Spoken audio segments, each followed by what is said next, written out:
शिरूरमध्ये आता कारण खेड आणि शिरूर तालुक्याची जीवनवाहिनी असलेला चासकमान धरणाचा डावा जो कालवा आहे तो पूर्णपणे कोरडा ठाक पडलाय। कडक उन्हाच्या पार्श्वभूमीवर प्रशासनाने अचानक कालव्याचा विसर्ग बंद केल्यामुळे शेतकरी संकटात सापडले।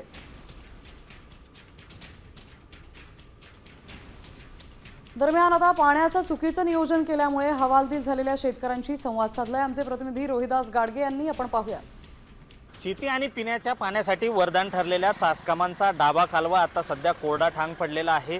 या कालव्यावरती चासकमान धरणातून खेड आणि शिरूर तालुक्यासाठी पिण्याचं आणि शेतीचं पाण्याचं नियोजन केलं जातं। मात्र सध्या पाणी टंचाईची भीषण संकट असताना चासकमानच्या डाव्या कालव्यातून पाण्याचा विसर्ग बंद करण्यात आलेला आहे। खरं तर कॅनलची अवस्था जरी पाहिली तरी दोन्ही बाजूने कठडे तुटलेले आहेत, दगडी मोठ्या प्रमाणात आहे।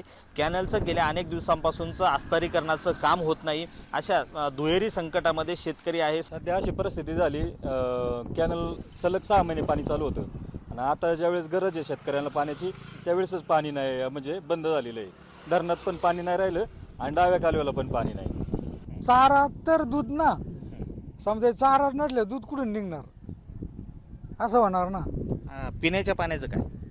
पिण्याचं पाणी बी कमीच आहे ना।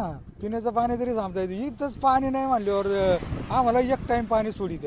रोहिदास गाडगे, साम टीव्ही न्यूज, चासकमान, पुणे।